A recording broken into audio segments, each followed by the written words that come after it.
Kmt. Peace, shalom, shalom, Black African power. Welcome, Black families, to another installment of the Raising Awareness Group Blog Talk Show. Dawa, thank you for calling and joining us.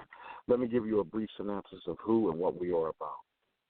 We are a collective group of common goal Black people whose main direction is the homeschooling, truthful knowledge, and education of the Black family from an African-centered point of view. We affirm the teachings and writings of transition elders like Dr. Ben, Dr. Clark, Dr. Diop, Empress Quest Welsing, Dr. Amos, and others.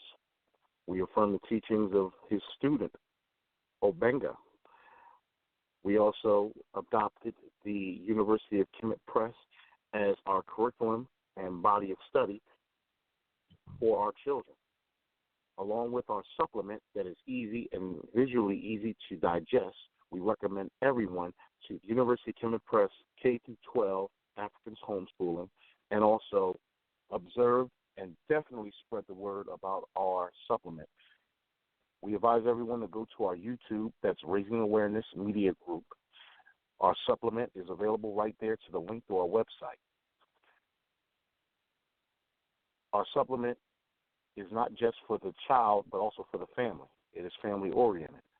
We at the Raising Awareness Group believe that the parents play the most crucial role in the early development and education of the child. That's in part why the supplement has activities for the parents to get involved as well. So please check that out, family. We also subscribe and are partnered with our brothers from the SBPM, that's the Straight Black Pride Movement. We affirm the belief system of against any type of homosexual conduct, mistreatment of children, any kind whatsoever, male or female, any form or type of sexual abuse of our children. And we fully support our brothers from the Straight Black Pride Movement as well.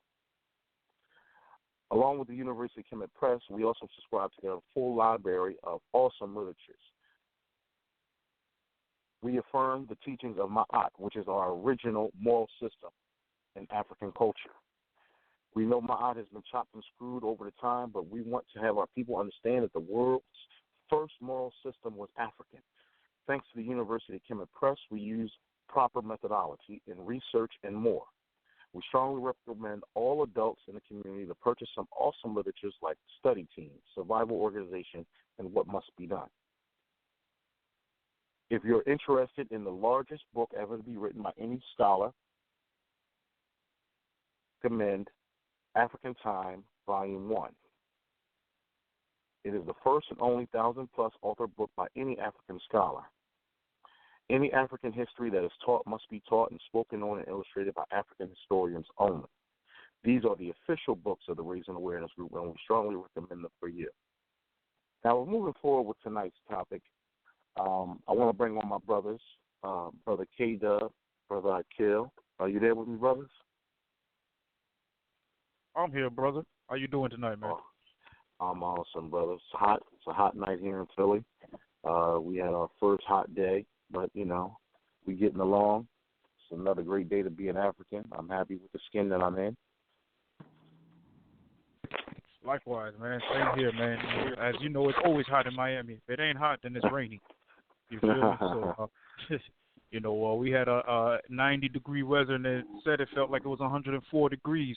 But that's all right, man. I'm born with the skin to take that heat. We're built like that. It's always a good day to be a black man. But yeah, man, this topic tonight. We need to address this, Brother Afrikanus.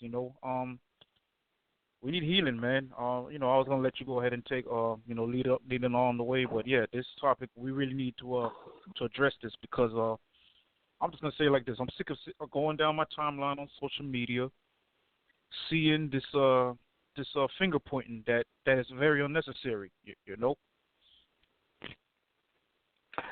you know what? And I didn't lead you into it, but that is definitely the topic of tonight's show: the reunification of our people, and also just this bickering that's going on far too long between our people.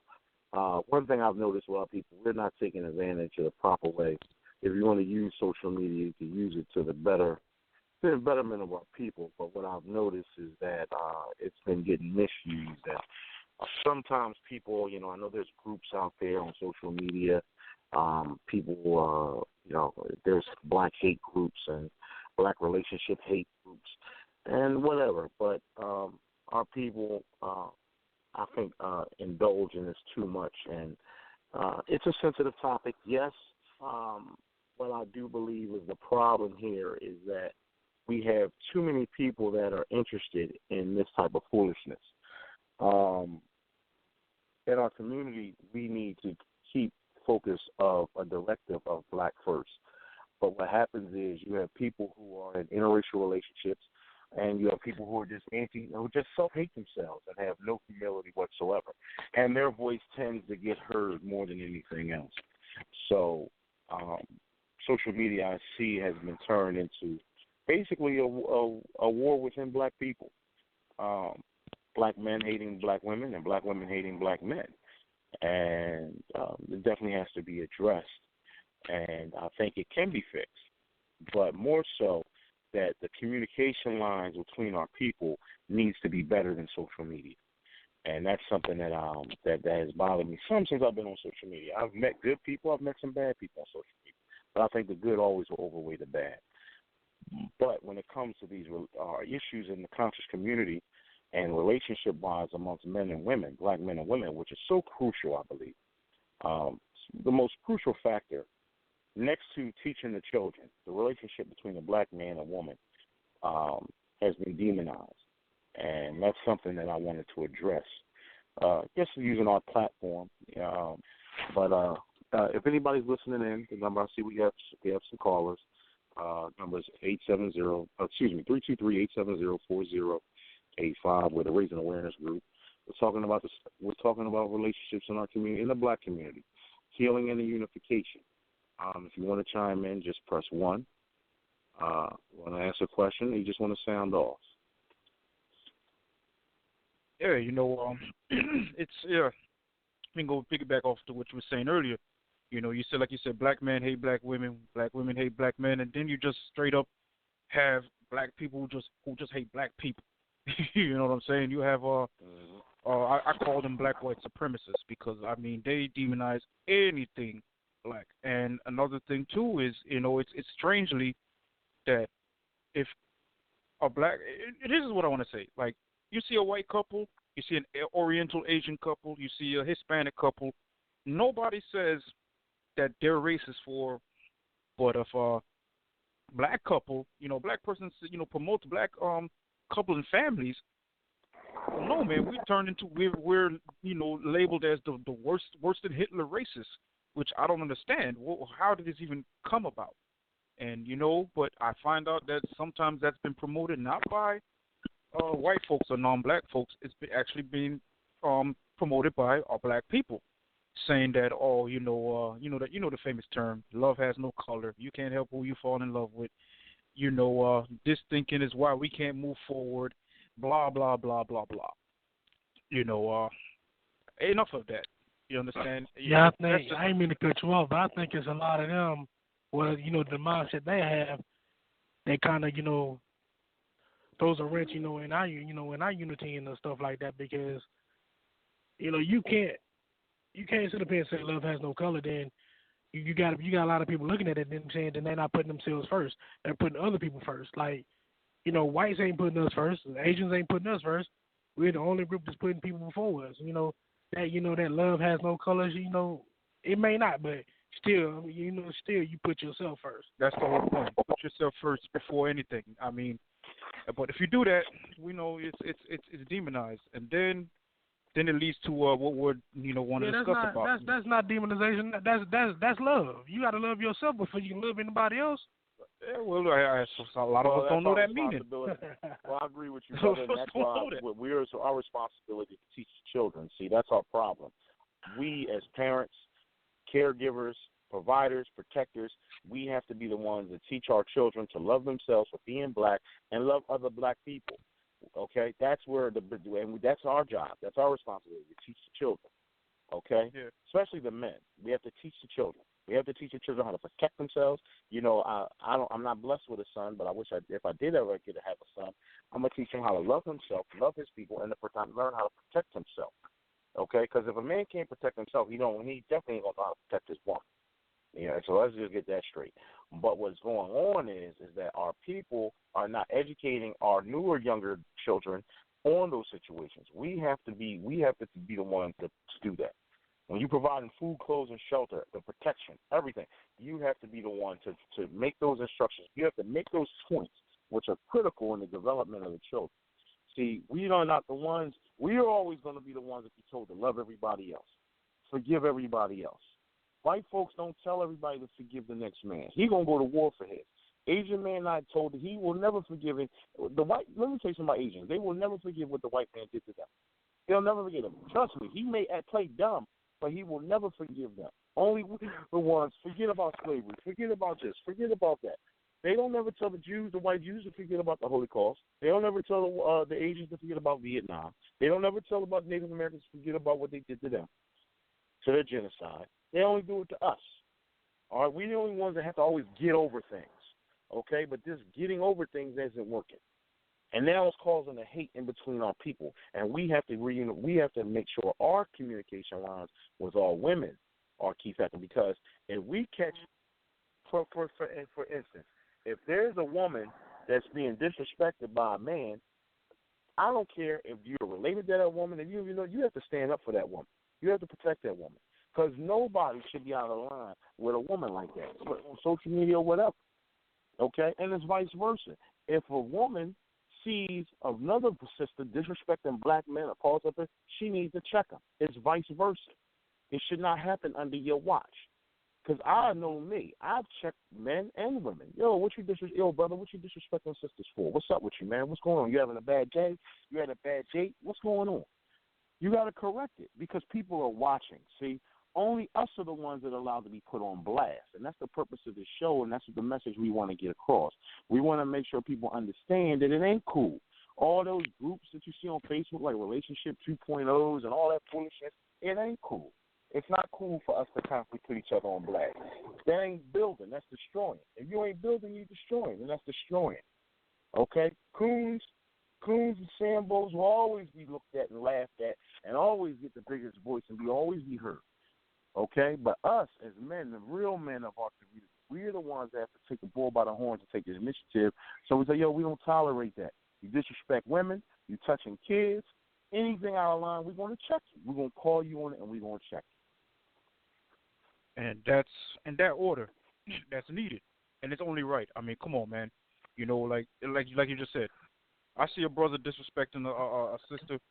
You check the dude, man, and sisters should check the females. You know what I'm saying? It's just the order, it's the balance. You understand? We need that. If we just keep ignoring it, and that's what it is. So we've come into an age where we just ignore anything, or we see some disrespecting. What we do, we whip out our cell phones, and we record it, and then we put it on social media and be like, oh man, he went ham on her, and et cetera, et cetera. And to get a whole bunch of likes and laughs and be like, oh man, that's messed up. Oh well, and then go back on with your lives, and then we demonize each other, man. Fuck all of that. I'm sorry, man. We have to find some healing. I mean, we understand, there's an internal strife against us, but then we need to find out, the common ground to start that healing, and then we need to, after that, reunify, so we can, be proud of ourselves. Instead of pretty much not being proud of ourselves, and that's what I see with us right now. A lot of us are just not proud to be black. You understand? They're not proud of their African roots. They're not proud of anything. They're just, they subscribe to everything else but themselves. And we just need to have we need to find some healing, and I've always said this, always, what I'm saying, all this black men bashing and black women bashing, I said, listen, man, accountability is a two-way street, okay? The sooner we figure that out, the sooner we will better ourselves, and then we can, talk, communicate, and we can heal, and then from then on, hopefully we can build for the future. Might not be in our generation, our lifetime, because, I'm in my mid-30s, I'm pretty much going up on my way up, but it might be in our, our children or grandchildren's lifetime where, the unification process would be complete. But at least we can plant the seed to help it grow. You understand? Yeah, I'm gonna bring on one of the sisters with us. Y'all don't mind, do you? No, not at all.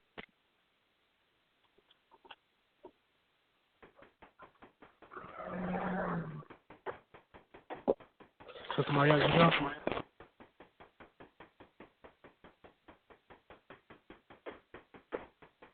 You there?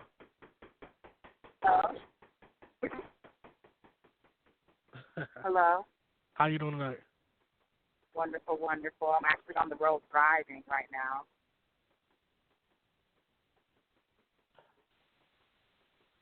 Just looking for some input on how I feel on this subject in general. Yeah, you can do that. Well, healing is, I know for sure, is very, very important. A lot of the issues that we face now and what I've been seeing, like out in the field, like this past week or so, is a lack of morals. So that's why my aunt is very important. So many people just, oh man, like I've heard these stories from boys being, touched in the jail system. A lot of our guys out here know way more than I thought as far as religion and white supremacy, but it starts in the home, a lack of morals. There's so much going on in the community. I mean, people do not respect their mothers and fathers, so they're not going to respect anybody. I think people need to lay down the morals in children to avoid a lot of the issues that we see now. So I think I mentioned on a show a couple of weeks ago that hurt people hurt people. Like, why are you molesting people? Why are you out here doing all these crazy things, but you don't love yourself? A lack of love makes people do crazy things. So I think it's just a general lack of morals, and it's right. The children are everything, and they need to be taught the truth and some morals from the beginning. And it would solve a lot of the issues that we have now. It's like I see a lot of people as slaves, basically, because they don't think for themselves. They listen to basically whatever they've been force-fed. They don't question anything. I see it because I'm out in the field lately, and it kind of blows my mind that there's a lack of morals in basically school programs. So I try to share as much information as I can to make people think for themselves. But the core issue, we do need to heal. All the issues are coming from people. They're broken. It's a lack of love. They don't even know who they are. So we definitely need to focus on how we can heal each other, because that's a huge, huge problem. So what would you say would need to be one of the first steps in healing? I think it starts really with the children. Like it's the quote that said it's easier to build strong children than heal broken men. It's kind of true, but I have faith in everybody that they can heal, but they have to want to heal themselves. So I don't know if it's showing people or pointing out that there is clearly an issue in their behavior or whatever it is. But like the book, Maat, the guy in Principle of Living, I think that is very, very huge. Anyway, people can kind of soak up that kind of information. It needs to be inbred in us, and especially the children early. I had my niece to write down 42 laws of Maat, and she asked her teacher about it, and it's 2 Haitian girls in the class that know it by heart. So I try to give it to the girls and stuff around me, and I try to heal people generally if they're around me. I figure people out. I had to heal myself. I mean, it's a process. You got to want it for yourself, figure out who you are, and that's healing in itself. People need to forgive their parents. Empathy, I think that's huge. People are so mad at their parents because they broke their heart. They weren't there for them. They abused them, and it holds them back. They're not achieving all they can. They're not being all they can be in life because they're strung out on not forgiving their parents. So empathy, trying to understand that hurt people helps too, and that you can't blame your past forever and not live your best life because of it. So, and then what white supremacy has done is just unreal. I mean, the sister, peace, sister, this brother Afrikan, and I'm so glad you chimed in, and I'm glad one of our sisters, see the opportunity to chime in with us and build with us on this topic, because, we definitely don't want to come off as, some all-male group. We are definitely for our sisters. Our sisters stand by us, and we stand by you. I'm so glad the newer additions that we've had in our group. And I also wanted to let everybody know that our sisters will be doing their own blog talk show. It's going to be a good show. I think they're going to have a good series of shows, especially with the book reading. Good book reading information. It's going to be critiqued, and generally it's going to be geared to book reading for the children and for the family. And again, like you said, you brought up one of the books, one of our official books of the Raising Awareness Group, Maat by University of Kmt Press. It's our morals are bad. We've gained all sorts of horrible morals through white supremacist ideology. Right now, somebody's more interested in watching Empire.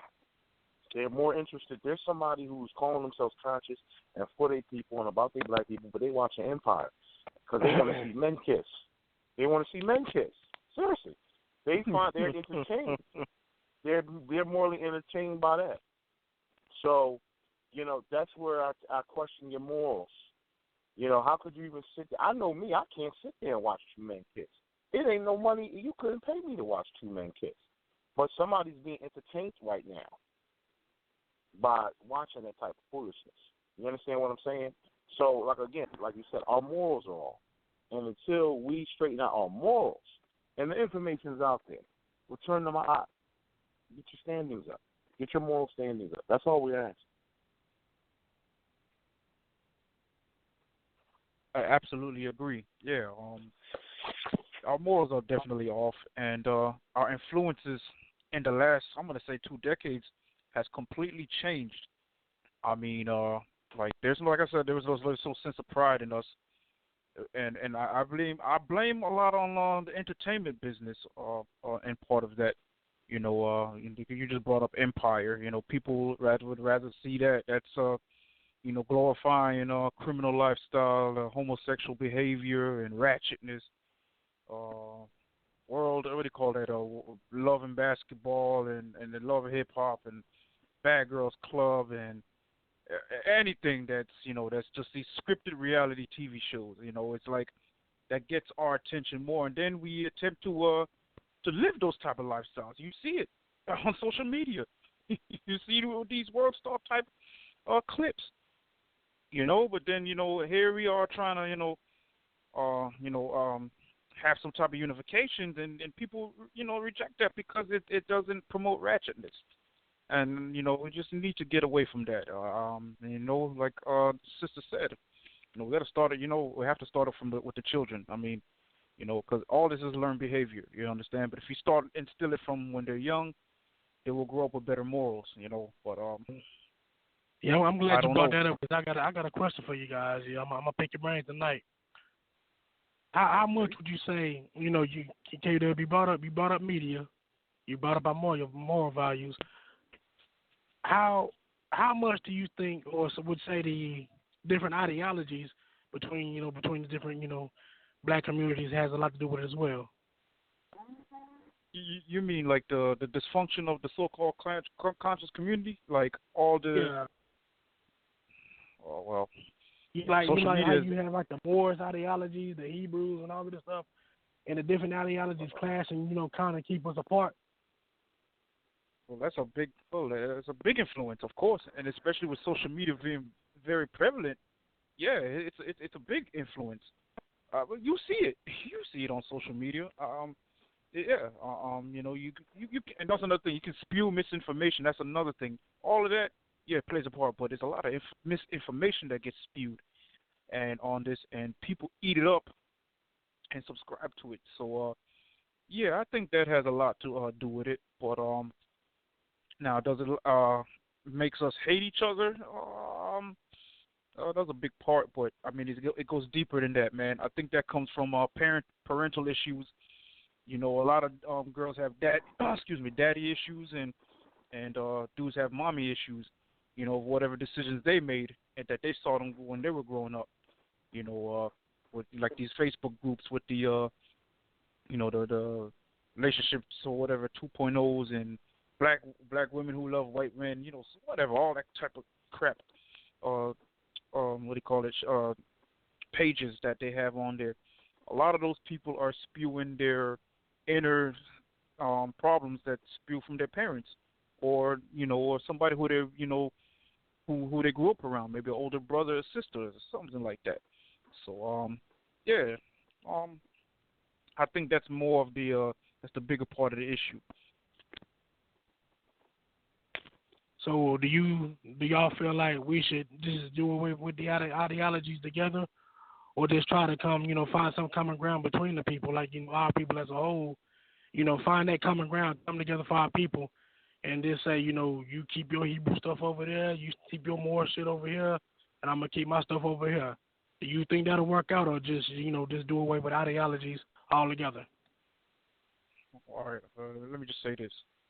There's no way in hell that you're gonna get rid of all these ideologies, man, because it's been too long. These are centuries of embedment in the people's minds.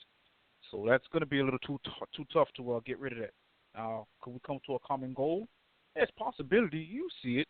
You've seen it with one famous brother who we're aligned with. He made a common goal with a dude who subscribes completely against African people, but they came for a common goal, to fight homosexuality. So if we all, put everything into a pot, what we all agree on, we should just take it from there, and then, once the process is complete, then I guess you can go back to whatever you just subscribe with. But it's going to be very hard to get rid of all the ideologies. I mean, come on, man. I could give you a point. You can come to a Christian and point out all the inaccuracies and all that stuff, and the information's right there, and you could decipher it. And they will not. They will still, repeat everything like a parrot that they've been taught from the time they went into the church and whatever. Even if this applies to a Muslim, this applies to a Moor or whoever. So that's going to be hard to break, to be honest with you. But hey, let me ask Sister Maya, you there? Let me ask you a question. How do you feel? Like, I know you see it. Like, when you on social media, you may see brothers disrespecting black women. They say, "Oh, I want to be with a white woman," whatever. How does that make you feel? Like when you hear that from brothers? I just look at it like the poor baby just doesn't know any better. Basically, people don't even realize that everything we learned in school is a lie. They have no curiosity about the inception of Christianity, because that's most of the people I know are Christians. So when I see that, I'm just like, just yet another kind of brainwashed person. Like, they probably know nothing of their histories before slavery. That's what I think, So I try to point out some things to wake them up, but that's just what I think about a black man who does that. I've had a couple debates with people, and after we're done, they kind of see me get the picture, because I will tell them, like, well, we're genetically superior, and everything started with us. I mean, trying to get them to realize what they're doing, but actually, it's like you're cheating yourself, almost, when you think of it on a genetic level, in my opinion. Something else I wanted to say, because we were talking about media, is the music is a huge problem. I pay very close attention to it now, and it's always kill a nigga, rob a nigga, this and that. Always, talk about us hurting each other. And the young guys, they live that life. They want to hurt each other. So that's a huge problem, and hopefully that will change. So people need to really study the laws of the universe. People need to know about the law of attraction, that they are attracting what's going on in their life. They're attracting it by their thoughts. People they don't know nothing about controlling their thoughts. They don't want to be alone with their thoughts. Scare them. So meditation, people shy away from it, but if it teaches them that they are the observer of their thoughts, we can choose what to do with them. So, do you think that? Let me ask you this. This though, sister. These brothers that we see out here. Do you think these brothers who are out here dissing the sisters? Do you think these brothers may have some sort of strained relationship with their mothers? Because it just baffles me how someone, brother could get on social media or on the streets or maybe, make a blog post or whatever and just trash the black woman. But I'm like, you came from one. It's a sign of ignorance to me. It's a sign of ignorance. I mean, if you just think about everything black women have been through, It baffles me when they just like try to say that black women have these attitudes and they're so ghetto. I'm like, where are you going? Well, maybe you're in the wrong areas. You're seeking out the wrong women. Or what I feel like, if you're going to deal with a black woman and she's a problem, try to empower her or leave her alone. It's that simple. But don't bash a black woman. Once you think about everything that we've been through, and maybe that can help you to get your act together. So when men do that, it's a clear sign of ignorance to me. You know, but that's what gets me about some of these brothers though. They'll see a sister hurting. They'll see she done went through some, through some shit. You know, he'll get with her, try to holler at her, and she may be a little bitter and mean at first, and that'd be the first thing holler. Oh, she too damn bitter. She too damn mean. I'm like, damn, dude, you just seen what she went through. You know what I'm saying, too many sensitive ass brothers out here anyway. Instead of wanting to uplift a woman, they want to put her down. And I'm like, why would you want to compare yourself to a woman anyway? Not saying we're not equals. One is better than the other one, but I'm saying why not be that support system she needs? I think, and like at the title of our show, and again, we're the Raising Awareness Group. We're talking about healing and unification of our people and our community. If you want to chime in with us, the number is 870-323-870-4085. Just press 1. That'll put you in a box. You want to ask us a question or you just want to sound off. But, there's literatures, from one of our transition elders, master teachers like Empress Cress Welsing, about the ISIS paper, one of the greatest, I think, one of the must-reads in our community. And we just overall, I think we've never healed from slavery, being stripped of our language, our culture, and, separated. And we've never healed. We just literally, okay, slavery's over, back to work. It never really stopped. It never was, here's your Christianity, here's your Bible, you're good. I think we just never healed from that.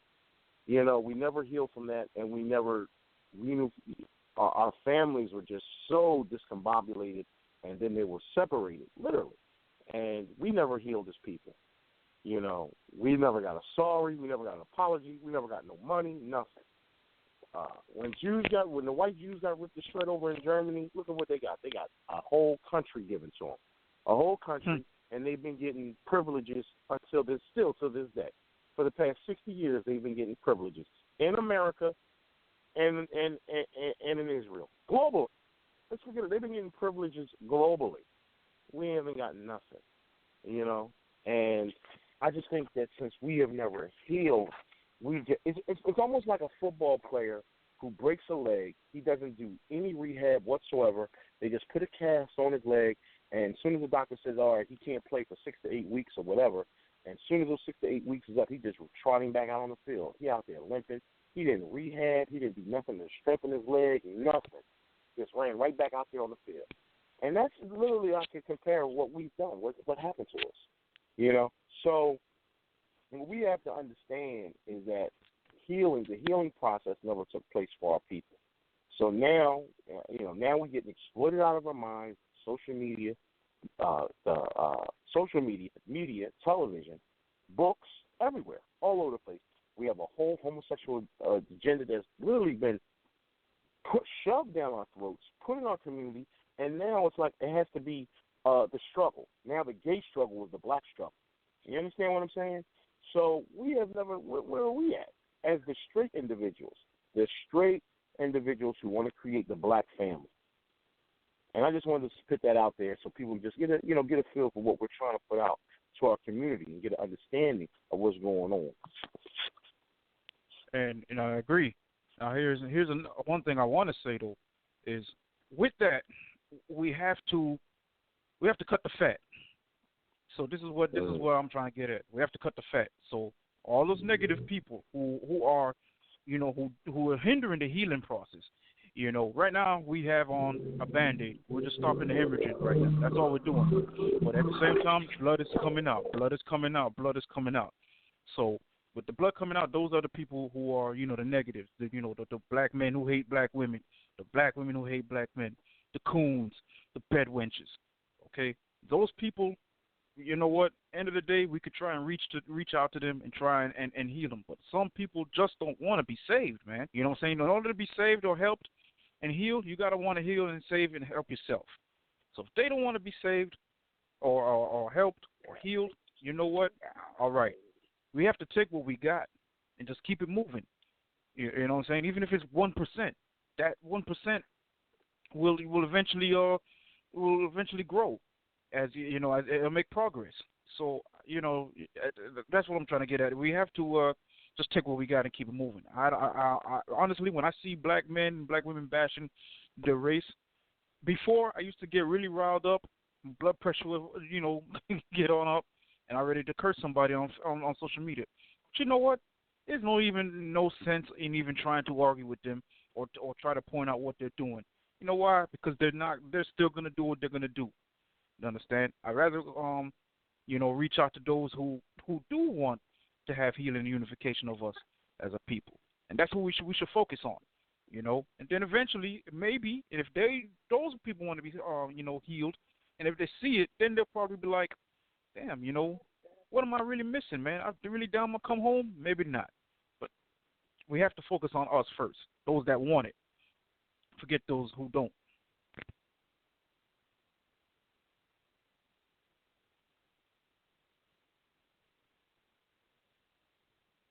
I agree with that. I was also just thinking about, we mentioned about common ground. I don't see how everyone does not realize that we all have in common that we all have been oppressed, the things that have happened to black people. There's the common ground. I don't see how that ignored, and I will never even attempt to understand how there are black people out here who say, you know, I'm not African. I mean, that is some sure brainwashing there. But, I mean, the common ground is there. I don't see how people just don't get that. I mean, Malcolm X spoke about that as well. No matter what, that is the common ground, being black. So that's the common ground for us. I think that's always going to be the only common ground we need is to love and respect black people. Put your people first, race first. Everything with our people should be race first. I don't care if whatever you're buying, food, everything has to be oriented around black people. Your money handed in another black person's hands. Everything. People who you talk to socially, black people. People you deal with even on a professional level, black people. Go out your way. Go out your way to deal with black people on anything, on the economic level, everything. You know, that's just the bottom line. Because let me tell you something. In our community, I'm in my community every day. I work in my community. I donate in my community. I deal with the children in my community. And I'm gonna tell you something. We got Arabs, we got Indians, we got Asians who love to just want to come in our community and just buy up everything and find some middleman. All they want to do is find some middleman to tell them the ins and outs of the community to help them get rich. That's all they want to do. And all they want to do in our community is open up some liquor store. You hear me? They want to open up some liquor store. They want to open up some bar. They want to open up anything that will facilitate degenerates. All they want to do. They're not trying to open up no schools.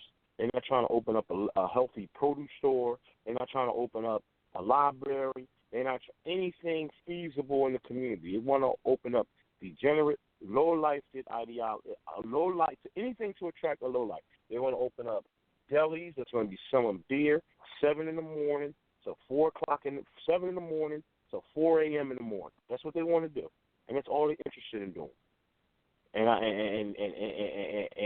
And we have children walking past with them, while degenerates are out there buying Lucy's, buying beers, buying shots of liquor, all hours of the morning. That's all these people are doing.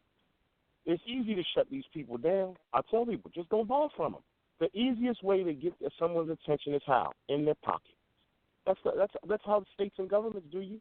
When you don't abide by the law, what do? They fine you. They're gonna be. That's why you don't run that stoplight no more. That's why you don't speed. That's why you put quarters in the meter when you go park your car, because you don't want to pay that ticket because you don't want to give that money away.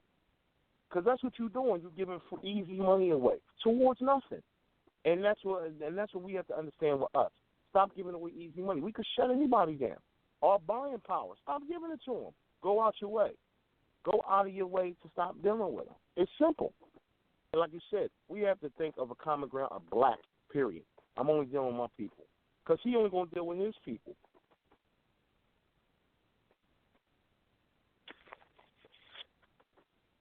Yeah, buying power is huge. We definitely need to focus on that and keep on talking about it because I'm so tired of going into the neighborhoods and clearly we don't own any of those stores. They have these strict rules about the bathrooms and all kind of mess. It's just the buying power. We got so much buying power. We need to focus on taking our money away from businesses that don't support us and discriminate against us. They just want our income, basically. Mm-hmm. You know what? Let me bring another good point, and I want people to understand. Here in Philly, there's a huge debate about the grocery tax. And what the grocery tax is a 3% increase on all sugar drinks. Now, here's the thing. You have companies like we have a Coke and a Pepsi company here in Philadelphia. I know a few people who are workers there, forklift drivers, regular truck drivers, or whatever. So what's going on is they're manipulating and playing on the emotions of black people, and I'm gonna tell you how. They're running ad campaigns saying, "Oh, well, the sugar drink tax or the grocery tax. That's what it really is. If they're just taxing sugary drinks. That's your sodas, your juices." Anything that's, all those Kool-Aid, anything, they're going to tax it out the gazoo. And you have people saying, oh, that's going to hurt small businesses in the community. So what did they do? They found one or two black-owned businesses, one in West Philly, one in North Philly. They found the sister that owns she has like a soul food restaurant right down by Penn on Baltimore Avenue. She's a shrimp and grits, fish and grits type of place. And then they found the brother that has a little seafood shack somewhere down North Philly. They put their faces in the commercial on television saying, oh, this soda tax is going to, I might lose my business. I'm going to have to lay people off. I can't afford. But let me tell you something. We are literally lesser than 10% of business owners in Philadelphia, black people. When we're talking about grocery stores or anything that sells foods, we literally own 5% of those businesses. So it ain't affecting us. But who did they get? Who did the ad campaigns get? What did the media do? They use black people as the face of it. And since Philadelphia is majority black, they're trying to play on the emotions of black people and make it seem like, oh, well, y'all hurting black businesses with this grocery tax. No, they're not. They're not hurting black businesses at all. They're hurting the delis that's owned by the Asians, the Arabs, the Indians. They're hurting the cheap corner stores that the Dominicans own that sell those low-quality meats, hoagies, and stuff like that, sugary drinks, everything. And mind you that the low-quality lunch meats are causing cancer that a lot of people know about. I know. And it's affecting the Chinese stores that's selling all that, it look like mice to me that they're selling rats and mice and whatever. It's affecting them. But they're trying to use black people to cover. This is the deceptive points and measures that they use to manipulate and prey on the emotions of black people. But if you were buying black and worrying about black, those places wouldn't do that. You wouldn't have to worry about any of that. See? So that's why I keep trying to tell people to pay attention to the media, how the media is a very manipulative tool that white supremacists and all of his conglomerates and collaborators use. And that was just a point I wanted to put out there.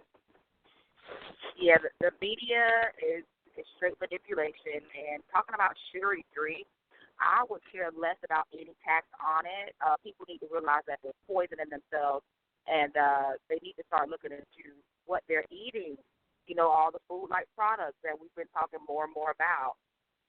People need to be aware of what's going on. So we're going to definitely be talking about, a lot about holistic health and not poisoning ourselves by what we're eating and drinking. A lot of that stuff is so good for us anyway. Yeah, definitely. We need that, and we need to hear that from our sisters' voices, the mothers of our community, the mothers and sisters of our community. We need that, and I appreciate what you and Sister Mama Africa and Number T and I know you guys are going to get it together soon, and it's going to air soon. I appreciate what you guys are doing because we need to hear from our sisters with voices. This is what it really is. Because we're nothing without our sisters. We need both. We need both parts. We got to be mended at the hip again. White supremacy has done he's done his thing on us. He's separated. So we want people to know that our sisters are backing us and we're backing y'all. Kill, you there? I guess he's still here. Oh, okay. Okay. Hold on. Let's get to the point. So, we've talked about all the problems, and we brought up points. So, what is it going to take for us to start healing? What do we have to do to start healing, and then after the healing, the process to for us to get to start unified?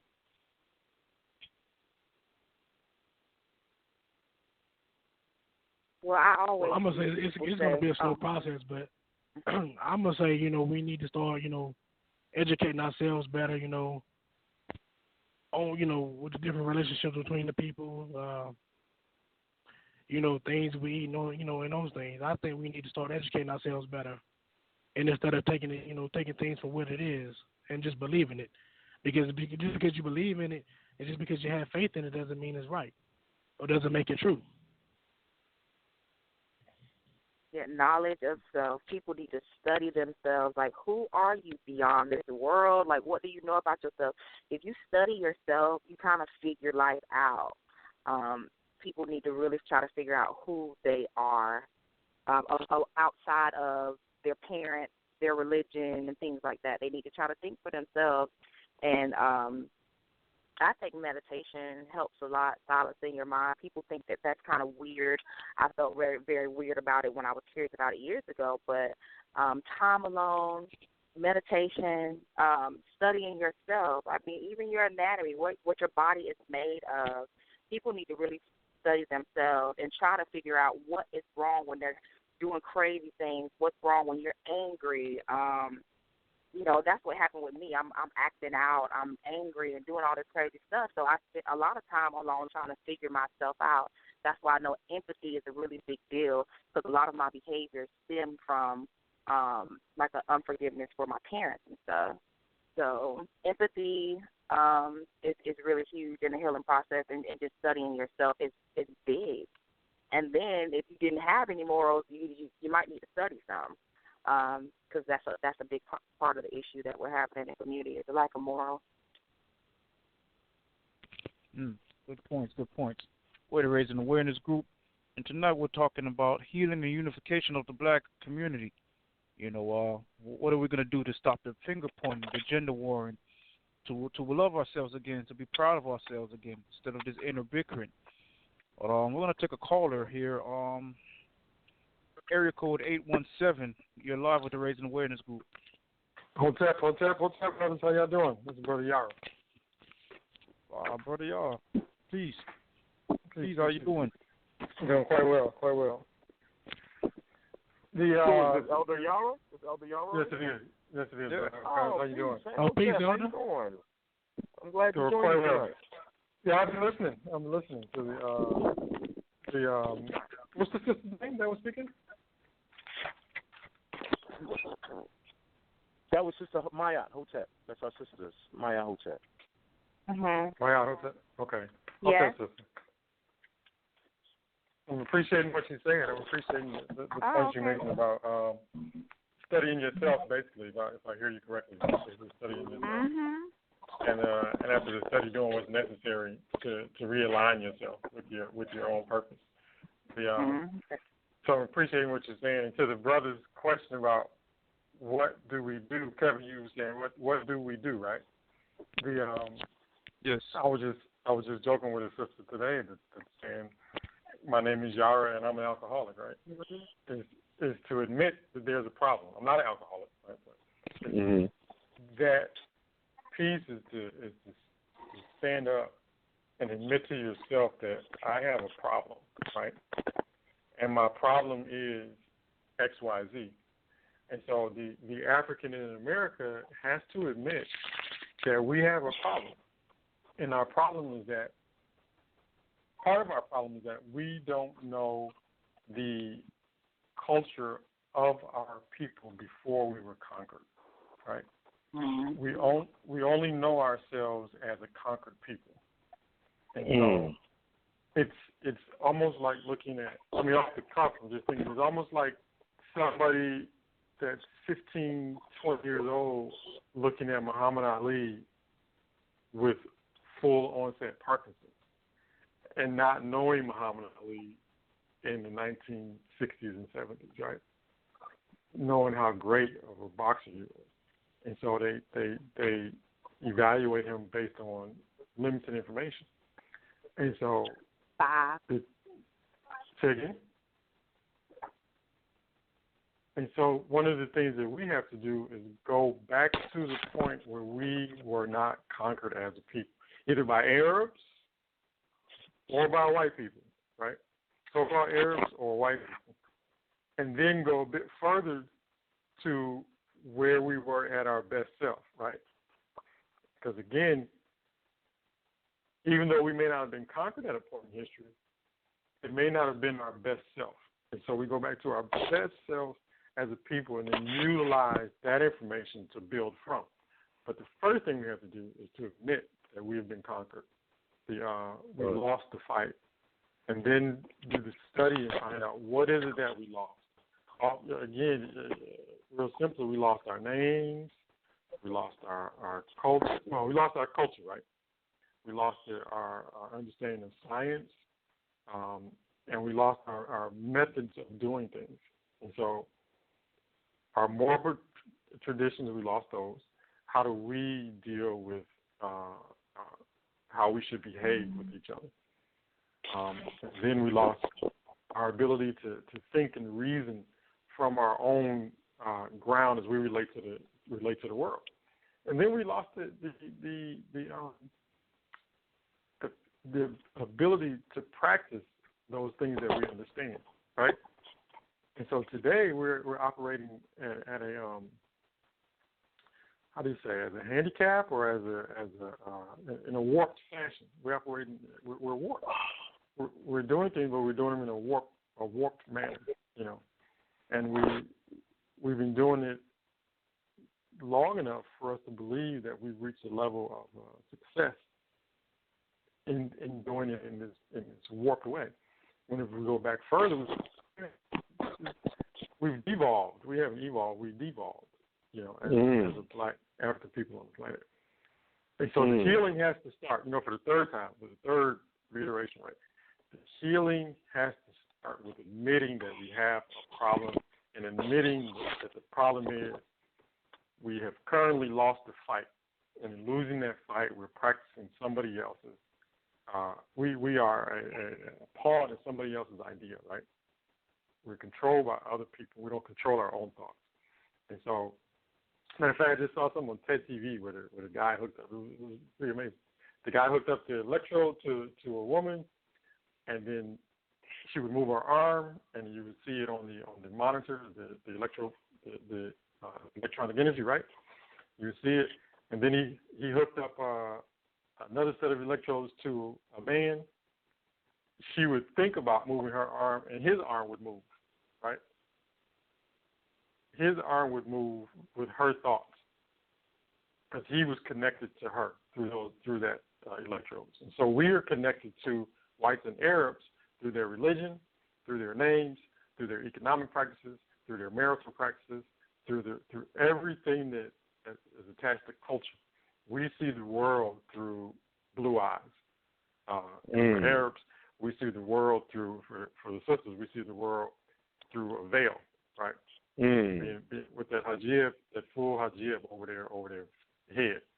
The overwhelming majority of black African people see the world through blue eyes, and then to further exacerbate that, through a veil. And so you remove the veil, and then you go bask yourself in your people's knowledge, and hopefully your eye color changes back to brown, brown and black. Then you can begin to see the world through your own people's culture, your own people's ways of knowing things. And so that's step one. And then the healing, and then the unification comes way after that. Somewhat after that. Unification comes somewhat after that, because then you begin to seek people, right? The sister Maat Hotel. This is Maat Hotel? I think what happened here? Afrikaans. Yeah, she's on.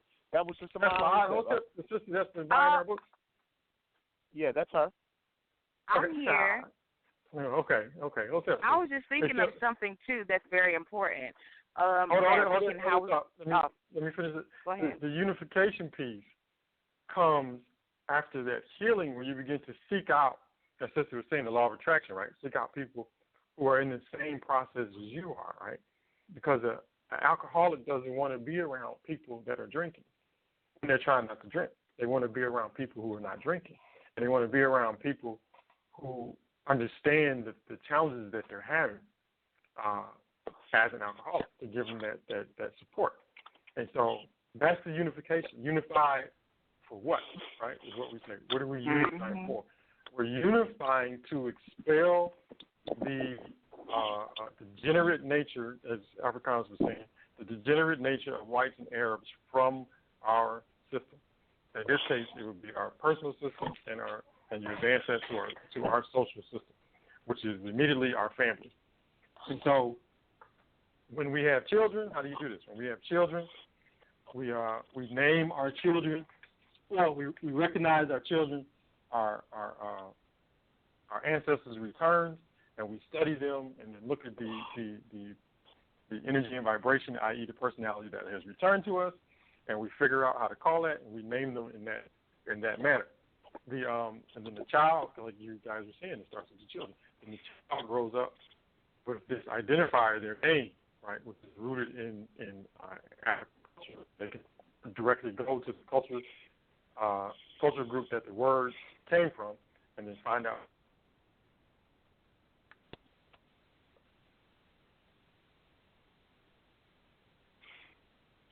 Did we lose? We lost Yara. Hello. I think she's still here. Hello. Who's it? Yes. Oh yeah, I'm still on. Yeah. Damn, I think we lost Yara. No, Yara. No, he's still on. He's still on. Oh, okay. I was muted. Oh, okay. Okay. And so this the sum is the unification comes when people come together to rebuild, right? To help each other through this process. Is a young man here who I've known for about 10 years now. He finally changed his name. Right. He finally changed his name legally, and it's got numerous kinds, which is a good thing. So now everyone Yeshua, right? Yeshua, I think it's Yeshua, as opposed to Charles. You know what I mean? He steeped himself to bring back into his people's culture. And so that's unification. I want to be around people who understand. I want to be around people who are doing the same thing, to support each other. If I'm around people, you just dump all ideologies and Kevin was saying, you can do that. You can't be around people who have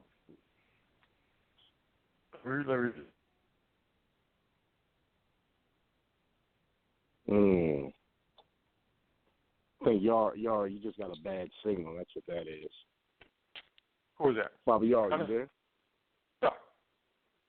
Okay. You still there? No, we were saying that you have a bad signal. You were in and out as you were talking. Let me see if I can change that. Is it getting better? Is it getting better? Yes. Yes. Is it getting better? Yes. Okay. Then again, just to tie it up, is it's to be around people. The unification comes from being around people who have gone through a similar healing process, or who are going through the healing process and want to continue along that path, so the support can be there. If we're not around people, when we place ourselves around like-minded people, we can use that energy to move forward, as opposed to placing ourselves around people who are in opposition to us, and we have to use our energy to go backwards and then go forward. So we lose traction. And so that's how we heal and unify. But it starts with ourselves and builds with our family, admitting that we have a problem. And the problem is that we've lost the fight currently. We've lost the fight. Therefore, we've lost our culture, and we have to regain that. So I appreciate you guys. That's just no doubt. Give thanks, Brother Yar. We're the Raising Awareness Group, and tonight we're talking about healing and unification of the black community, and talking about the problems and option solutions to heal within our community. If you want to give a call and talk with us, chime in on the subject. Area code is 323-870-4085. Press 1, put you in the box. You can talk with us, Brother Yara, Sister Maat. Caller, area code 330. You're live with the Raising Awareness Group. Hey, Motep, this is Brother Fred. Black African Power. Peace, brother. Black African Power. How's everybody doing?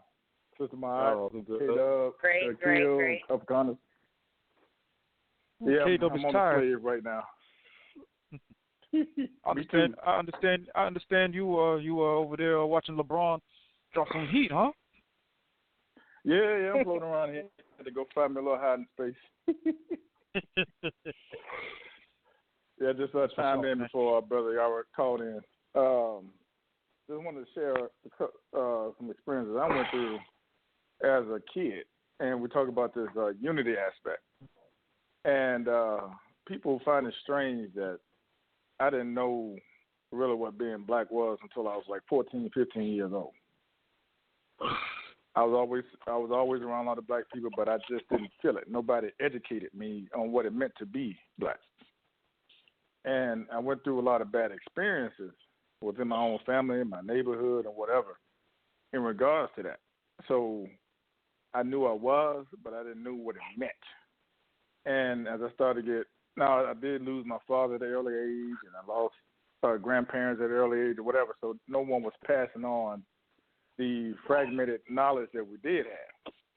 So I went through life kind of like floating around saying, okay, what does this mean? Who am I? This and that and whatever.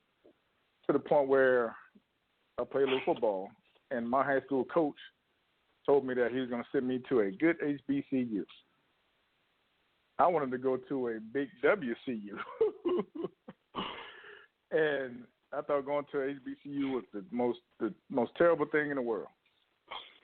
I didn't connect to it until I got into the Navy, when I met some brothers who were educating on what it means to be black. So with this unity aspect, I heard Brother Yahweh and Brother Afrikaners mention about dealing with the kids. It has to start early. It's never too late, but the earlier, the better. Even now, as I go back in my family, I'm able to relate to them better because I understand how they have been damaged. I understand where they have come through, where I find myself educating them. Now, they don't really ask the why. They get a look like, okay, what's different about you? And I share, and I share stories, I share perspectives, and next thing you know, they'll ask the why. So that whole education aspect to this unification, to me, is the most important thing that could be applied to get this thing to work. Good points. And I'm still learning. I just woke up 5 years ago into the actual culture of Maat. I wish I had it 20 years ago. Well, that's why we have to teach the children. That's why we teach the children. We're ahead of the game. And, Brother Elder Yard chimed in, and, Sister Maat brought it up. Our moral system is off. And us as men and parents and teachers of the community, we have to take that on, and we have to be the ones to teach these moral systems, our original moral system. It's an African moral system. We have to, like Elder just said, we have to stop looking at life and looking at the world through blue eyes. We have to stop looking at it through Arab eyes. And we keep taking on the name. That's why it's important to change the name. Change the name, change the culture, change the language. We got fools running around out here. Well, why I had an argument with a fool the other day. Why y'all always worry about learning how to speak hieroglyphs and learning how to read hieroglyphs? Well, it's because it's the African cultural classical language. That's why I want to learn it. Because I'm not so hyped to learn Arabic and Hebrew. And Spanish, that's all. That's what white supremacists want you. They just want you to learn Spanish. They want you to learn French. Okay, that's what they did halfway through Africa. Force people to change the language. That's one of the measures of a conqueror, when they want you to change your language. Clearly, when they force. Once, like you said, like the elder just said, we have to admit that we lost. That's first. It's just like anything when you go in your AA meetings and NA meetings or whatever. You have to admitting where you went wrong at first, and we have to learn who we were before this. It's just like somebody who became a drug addict. Well, who were you before you became this addict, and how do you got to get back to that? Because you got to get back to before you was an addict. We got to get back to who we were before enslavement, and that's a part of the healing process. Then the healing process comes in. So, like you said, yeah, I'm glad you brought that up because I had a question from Elder Yara, if he's still on. Yes. Mm-hmm. Yeah, this is Akil. Which books in the Kmt Press collection would you recommend for this process? Always, it's for beginners. It's Maat. It's Maat, Guiding Principles of Moral Living. Because that is the one that deals with our heart, and you start off with that book with the. Well, let me back up, because you said books. It's four. The first four books would set the foundation using the pillars: Maat, African Time, Siba, and Box Square. Those four books are pillars of all of our curriculum, so to speak. Because Maat deals with the morality, African Time deals with the intellect and chronology, Siba deals with the practicality, how to do things, and Box Square also deals with the chronology and how to do things, because it deals with the African present. Let me look back up. The development of the United States with the focus through the lens of the African labor, right? And I'll say, Afrikaners, you have that. No, you have Bach yet, Afrikaners? Bach is being ordered. I have survival study, and I have, of course, African Time journalized. Right now for Raising Awareness Group, our read study currently is survival organization, and of course K through 12 African schooling, and that'll be journalized as well. But because of course our homeschooling is key, and that's what we believe in, and also survival organization. Our people need to be organized. One thing about whites, they will be organized. They organize the slave trade, how to kidnap people. They organized it. They came in with a plan and how to survive it. And that's something I wanted to illustrate to people who have the game messed up. I have this foregone conclusion about what happened in kidnapping and enslavement, transatlantic slave trade. That whole thing was about survival for whites. That was literally, it was survival for them. To come to another land, kidnap people, to take them to another land, to basically build industry from slave labor to industrial labor. And this is all illustrated in African Time Volume 1, which is it must be read, it must be purchased, it must be put in the libraries of black people in the home, because we have to get an understanding of African binders and African history spoken on by our philosophers, our people who think under an African point of view, because you're not going to get it through white supremacy. All the great French, Greek, and how they did everything, that has to be dropped. That has to be dropped out of our thinking. We have to get our thinking straight. So, but again, yes, I thoroughly agree. Maat, Box Squared, African Time, and SABE, especially for the researchers, people who need a proper methodology on how to research things. You just can't go in blindly. You can't just keep using Google. You have to use objective thinking of how to properly research things to be a saver. So people just think, oh, I saw it on Google or I saw it on Facebook, so I must believe it. That's not good enough. That's actually just going to make you just a follower of somebody else's beliefs and make you pseudo. So, but again, I absolutely agree. Those are foundational books people must have in the library. So, Brother Q, because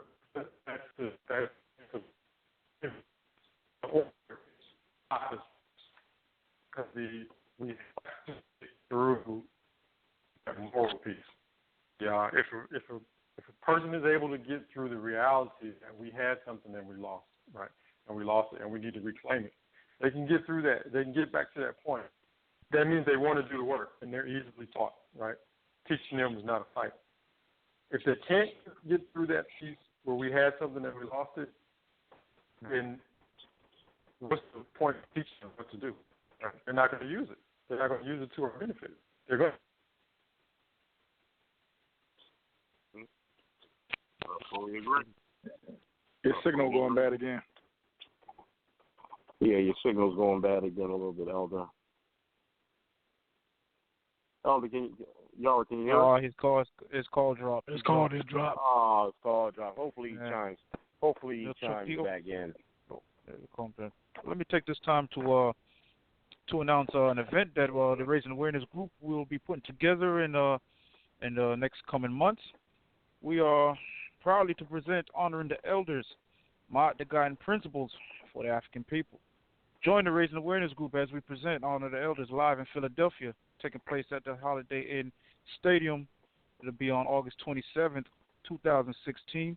It'll be featuring elders Tdka Kilimanjaro and Grand Seba and Fudisha Jahidams. This is an event that you guys cannot miss. You guys can purchase tickets via Eventbrite. Go onto our Blog Talk comment section. We have the link there. You can click. We have our tickets. We have tickets with food options. Come and join us and build with us. We'll be in the building. The elders will be in the building. There's going to be a lot of gems dropped, and hopefully we all can build, heal, and unify. So join us. It'll be August 27th, 2016, in Philadelphia at the Holiday Inn Stadium. Moving along. So, now here's a question for me. Okay, go ahead. All right, I know we talk about reading books and whatnot, and Elder Yara just spit out 4 books. Some of us even like to read. Yeah, that's really a huge problem in our community, brother, and that's why when we so much are into these documentaries and just these memes we see on Facebook. That's you see a meme on Facebook and you think, case in point, you see a meme on Facebook that says, Africa was Scipio Africanus. America was Vespucci, what was his name? Vespucci, Amerigo Vespucci. So why are you calling yourself an African American? This is what typical, anti-African ideological thinkers post around Facebook. And people say, I'm not no African. I ain't no African American. Or then they'll watch a documentary. They'll watch a documentary that says it. By someone who sounds like he knows what he's talking about. Well, Africa was named after Scipio Africanus, so I'm not going to call myself an African no more. Africa was named after a white man. So this is the foolishness that we believe in. Or then you have these groups of people who want to make everybody Indian. And black people, we're not from, black people in America aren't from Africa. We from right here in Mexico, and traveled up through Americas. Yep. African Americans ain't African because they found some old murals of some painted black Indians with war paint all over their bodies, with straight black hair, and that's supposed to be us. So like the brother Fred just said, some of us don't even like to read, or they probably can't read, or can't read a hot past the second grade reading level, which is a newspaper. Let's go back to what Elder Yara was saying, that we are a defeated people, and one way to defeat is really to make us brainless. Take the education from them. They can't read, they can't write, or whatever. Now, going back to what you were saying about the memes, if you look at the power of the memes, if you look at our language like the meta-nature, it's a system of symbols, correct? Mm-hmm. Pictograms. So, yes, you use pictograms. A pictogram. So what is a meme? It's a picture. Mm-hmm. This is why we tend to gravitate toward those memes before we even read anything. Mm-hmm. Good point. So, brother Fred, brother Afrikanus, let's to be supportive of our sisters and brothers who fallen victim to the school system, right? Who may not be able to read, past that 7th grade level, right? To be supportive of them, it's incumbent upon those of us who can read, right, and find a joy in reading to simplify the best that we can the information, right? And to also know that everybody doesn't move the idea. Small groups move the idea, and the majority of people follow the idea, right? It's groups to do the study and do the analysis and the synthesis and put it out there with a condensed force, if you will, right? But the larger group follows that force. And so we need people to go with the program, but more so we need people, initially we need those of us who can read and who want to read and who are not fighting their blackness to do the study, right? And not condemn those who can't, right? We can't condemn those who can't or who are finding it a challenge to do so, right? And so we say, okay, bro, okay, you don't want to read the book, you're adverse to reading for whatever reason. Check out this video. Check out this documentary. The good ones, right? But understand, this 3-hour documentary is about, I forget what the cost is, about 30 pages of lecture notes, right? You can't condense a book, a 1,000-page book, into 3 hours. You know what I mean? You cover, so you understand that when you watch this documentary, you're limited in the amount of information you're going to get. But that's the start, because it could provoke or stimulate somebody to go through the challenges of learning how to read, right? Of learning how to read. And so we have to be cautious about how we approach our sisters and brothers. Understand that a lot of these, not a lot, enough of these cats out here, they just spouting off. Just spouting off something they glance at, you know. And especially, I'm in the conversation with a sister, I don't know how to pronounce her name, Mayada from Sudan. I'm still here. Yeah. Yeah, I'm still here. I'm in a conversation with a sister about, somewhat about the DNA. And I'm like, I don't know anything about DNA, right? And so I can't talk about the chromosomes and this strand and that strand. But you look at people who are doing this and like, wait a minute, have you studied this stuff? Have you spent 12 years in research labs, looking at this stuff? Or you're just reading that, reiterating what somebody else said that may not know what they're talking about. And so, right. See, I'm glad we're talking about this because, I just think for myself, I kind of critique everything, everyone. I'm not just taking your word for it. I'm going to review others' research. And then that's another thing. I really love any kind of post that I see where they're telling people, like, listen, you're not doing research. You're reviewing other people's research. So I never I always look into things further. And, I compare and contrast. So, and some things you kind of know, your spirit recognizes truth.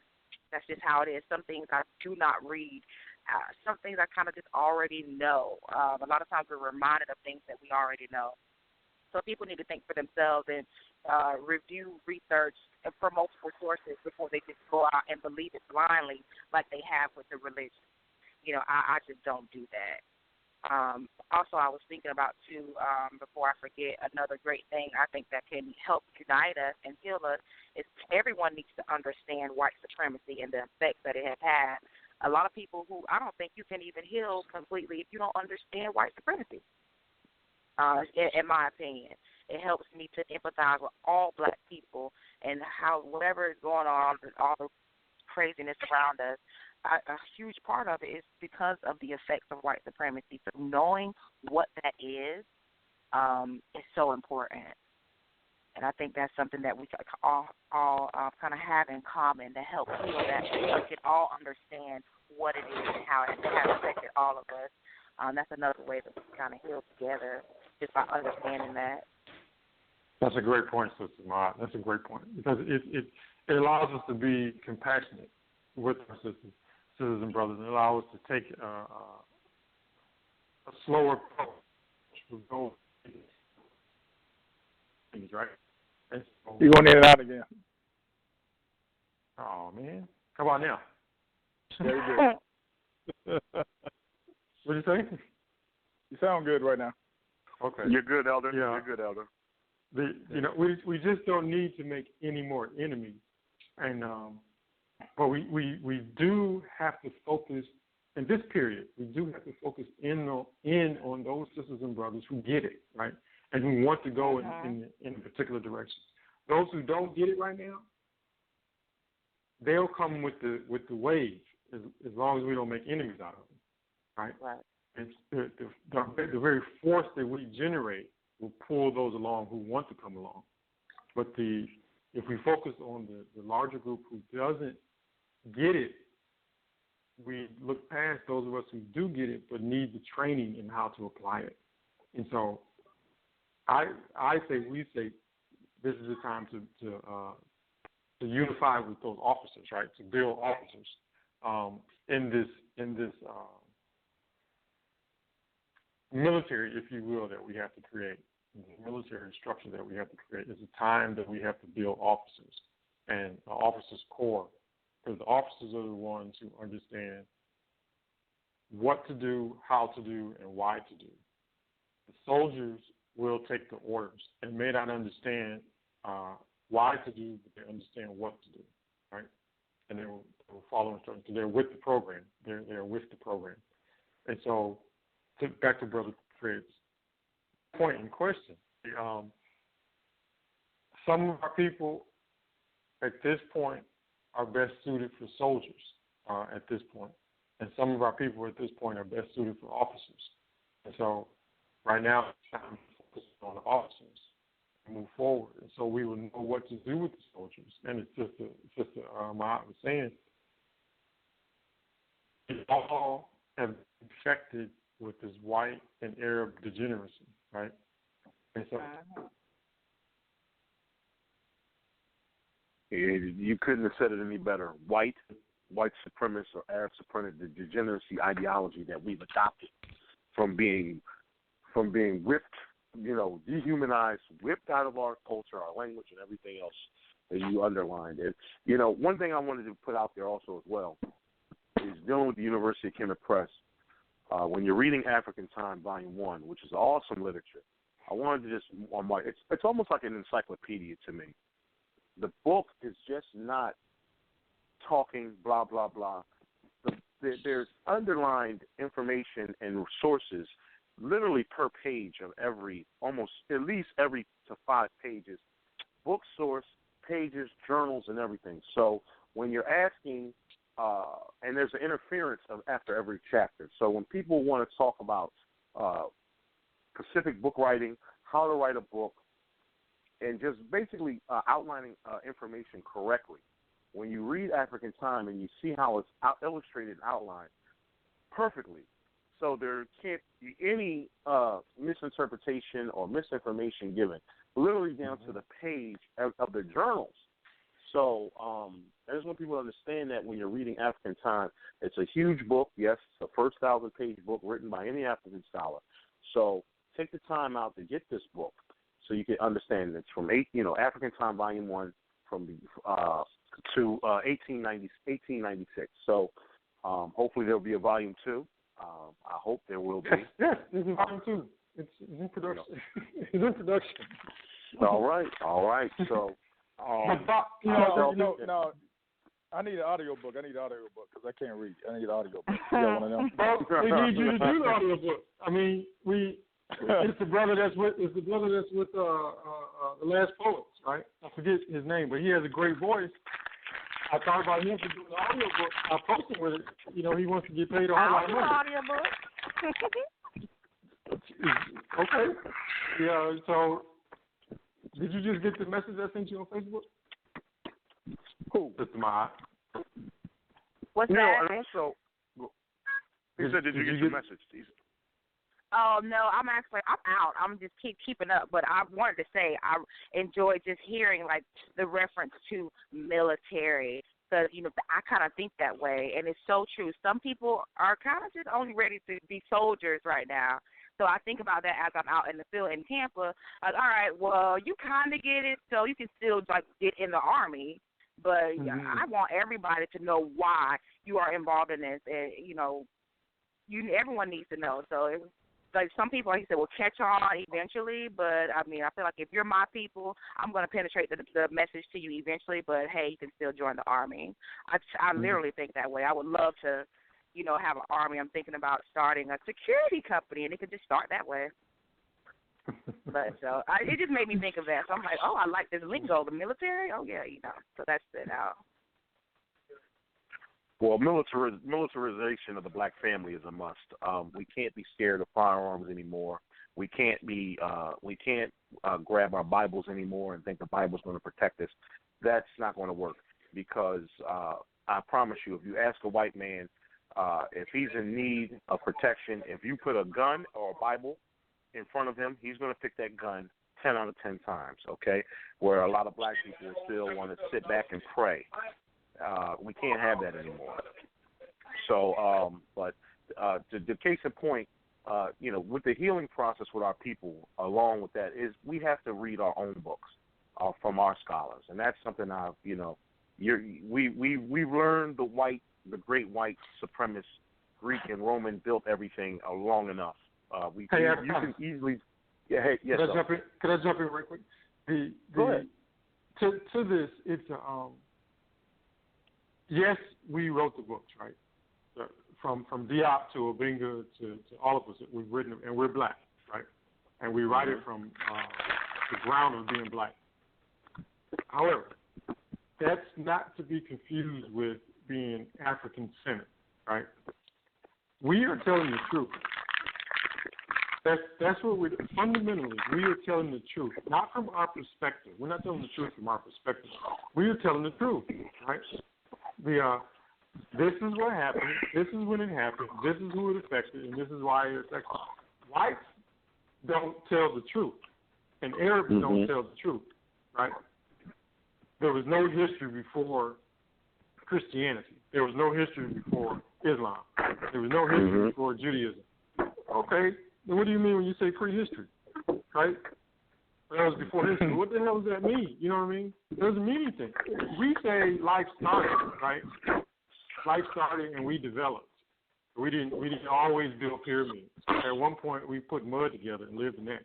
Then we developed, right? That's what we say. And so as black people, the human species advanced. We say that. The human species advanced. As black people, we say that. Those of us that are really thinking. University of Kmt Press, we don't necessarily say that we're an African-centered press, right? We say science doesn't have a race attached to it. Science is, right? It looks a certain way because white people lie. They take the scientific evidence and they lie about it. And then when the truth is found out, usually by the people that's been lied upon, it's presented as, that's the black truth. No, it's not the black truth. That is the truth, But this is what happened. It's not our perspective about what happened. This is what happened. And so just as a point of clarity, Brother Afrikan, is that it's not that it's that the scholar or the writer is black that's writing it. Is that the oppressed people, in this case we're talking about black people, black African people, have done the analysis and written the truth about it, right? To liberate our people and in effect liberating all people. But white people, that stands in contrast to white people, have done the research, found out the truth, and refused to write it. And so they write the lie, right? They write the lie. And then you get some black people who go along with that lie, and they write the lie as well. So the blackness itself is not the marker, right? Is that we have told the truth, and that's it. And we're black. And not that we happen to be black, we're black. And we're black people who are telling the truth as black people. We're not trying to hide from that blackness, and we're not trying to make it bigger than what it was. Our pioneer was going to make us gods and all that other kind of stuff. We're saying we're black, and we're telling the truth. And white people have been lying. This could have been known hundreds of years ago, but these white people and these Arabs lie. And you can't trust them. They lie.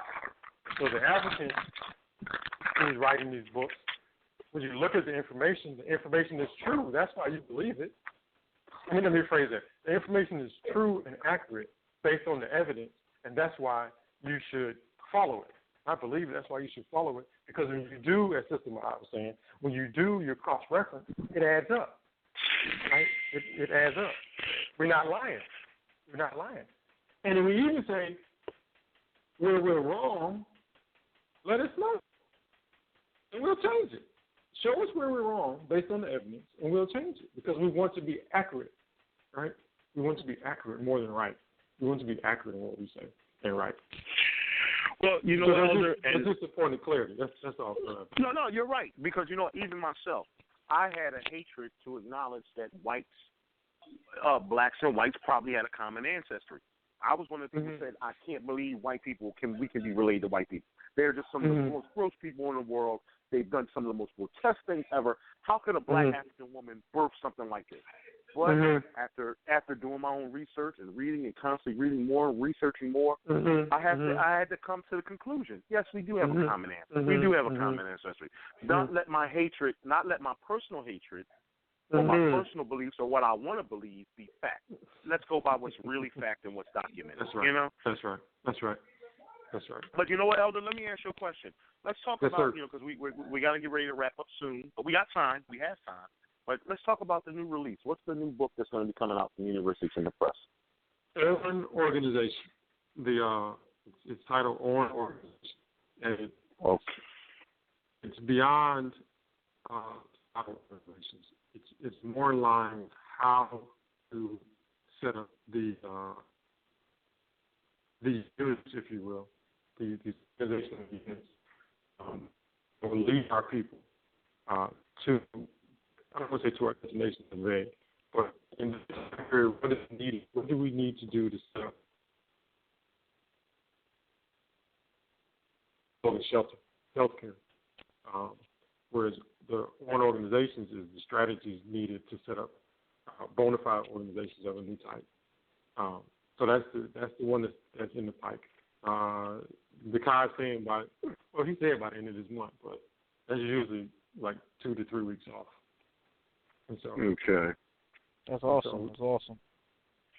And so each book builds on the other, right? Like there's the book title, What Must Be Done, right? Why on earth would you tell a person what must be done, and they're morally bankrupt, right?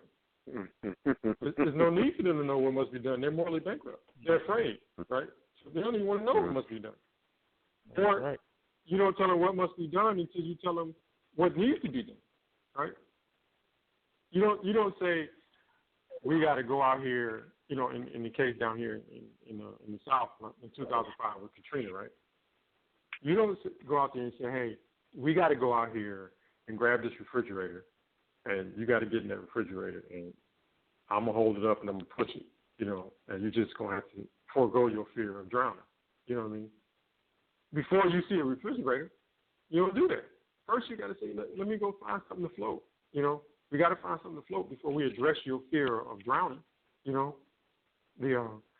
so all I have to say that each book builds on the other. Each book builds on the other, and so it appears to be a curriculum, but it's actually the source material to build curriculum. You know what I mean? Is the source material. People call it a curriculum. It's the source material that's used to build curriculum. Right? You can't take African time and drop it. Well, you'll be challenged to take African time and drop it into a K through 8 school, right? And say this is the textbook for the elementary through middle school. You have to pull pieces out of it and use it. You know what I mean? High school, yes, you can use it. College, yes, you can use it. You know, but our books are texts to be drawn from, to build, to pull out of, and use. So you're saying every family, we're saying every school, right? Every school, every library, every community center, right? Everybody should have these books. These books should be source material everywhere for every black African person on the planet.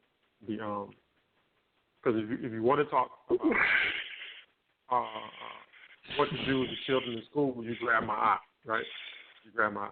You want to teach the children how to do better in school, you grab SIBA, right? The research methods. This is how you think. This is the methods to figure stuff out. If you want to give the children a focus on what to do, why they're in school learning all this stuff, you give them organizations in box squares, right? And so on and so forth. You follow me? Mm-hmm. And so, we're going to take a quick caller before we get ready to wrap up. Yes. Area code 267. You're live with us, the Raising Awareness Group. This is MQMZ. Oh. Peace, Baba M. How you doing today? Peace, family. Oh man, I don't even know what. Hey, peace, brothers and Sister Maat. Really glad to be able to get on here for a few minutes. I don't want to take too much time because I know we're near the end of the show. But a lot of great information. Greetings, brother Yara. Good to hear your voice. Hey. What's up? Yeah, Hotep. When we have these discussions, especially within group, we always talk about how we, think critically through the situations. And yeah, we can look at things scientifically. We can use the proper methodologies. We can read the books. We can get the information. But the bottom line is we have to think critically about our situation. And Sister Maat actually brought up a very good point about understanding what your paradigm is. How do you shift your paradigm? You have to understand what your paradigm is. You have to understand where you're at. We are living in Gomorrah. We are living in Rome. Right now, the favorite phrase is now, what happens in Vegas stays in Vegas. It's the same thing. We are living in a corrupted society. When you go back and look at the history of the European, pederasty is the name of the game, okay? And for a long time, they hid that pederasty within the Catholic Church. They hid it behind secret societies with the ruling class and the families of the world. Now they want everybody to be, LGBTQ community minded. You know what I mean? All this corrupted stuff. So once we understand where we're living at, what we're doing, then we can understand our situation.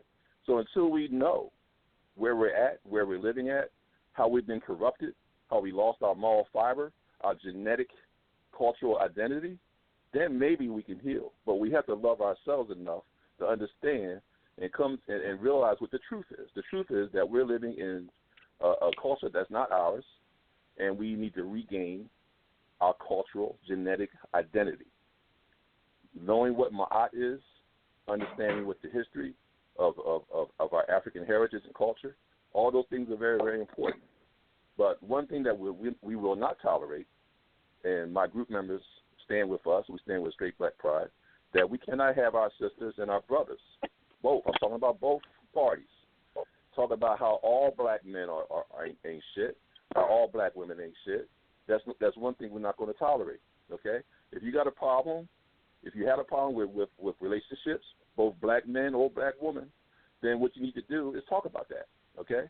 You cannot blast an entire class of people. You can't do that.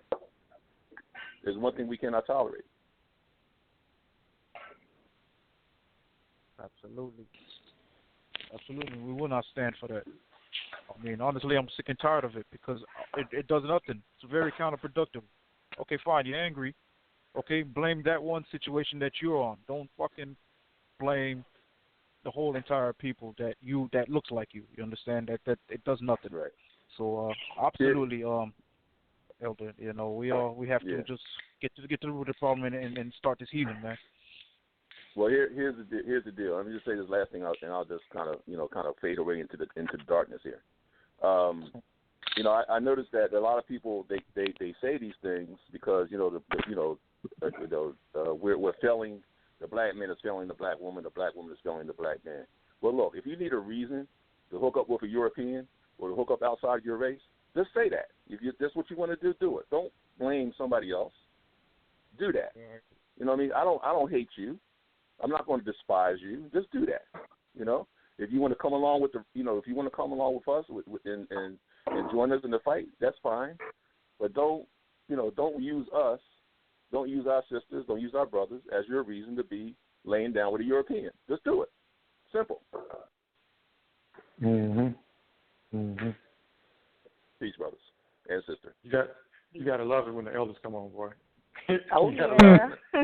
Peace, I love it when the elders come on. It's just like, bam. Everybody get quiet. Yeah. just lay down the smackdown and just like, man. Just lay it down. Look, I ain't got much time. Here. I'm about to take a nap. So I need to hear this. Get straight to the point. That's and you know what? And all jokes aside, that's what we need to do. We need to get straight to the point on everything we do. Stop all this lollygagging and all this BS. Straight to the point. Let's identify the problem, like you said earlier, Brother Yara. Identify the problem.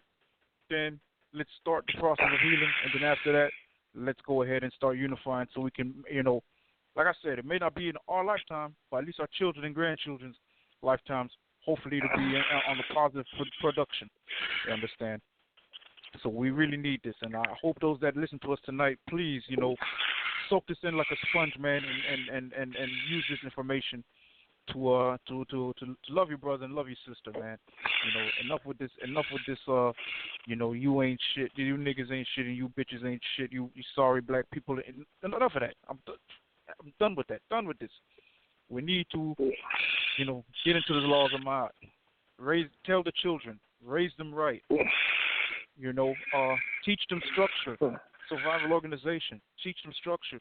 So then, as they're growing up, they loving each other, and then they're also having structures of running their communities. We could bring back our businesses and our schoolings and everything. We need to make Black America great again. And, I'm taking right. I'm taking Donald Trump's "Make America Great Again" and I'm just hijacking it. I'm hijacking it, and we're gonna make Black America great again because we definitely need this. We are living in a state of dysfunction right now, and we will not tolerate this anymore. So let's like I said, we need to heal, unify, make Black America great again, and teach the children. So, on that note, I would like to give thanks to everybody who came on today, Brother Yara and Sister Maat. Thank you for chiming in, bringing that feminine presence of this situation. Brother Fred, always as usual, always glad to have you on.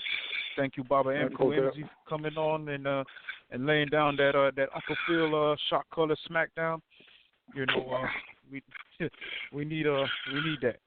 And we are the Raising Awareness Group. We are on every Wednesday night, 8 p.m.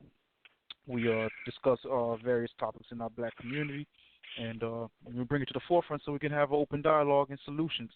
And before I go, once again, we are putting together an event that's going to be taking place August 27th in Philadelphia. We'll call it Honoring the Elders. We'll feature Elder Tdka Maat Kilimanjaro and Elder Infidisha Juhadams. And we will be putting together this wonderful event. Want everybody that's in the tri-state area, everybody nationwide, if you can come out, come in the building and build with us. You can get your tickets. We have it the link in our blog talk on our blog talk comic section. We have the link put up. We have various ticket options. So please come and build with us. I promise you, you will not be sorry. This will be an event not to miss. And on that note, peace, family. We'll see you all guys again next week. And once again, let's make Black America great again. Peace, family. Hotep. Hotep, brother.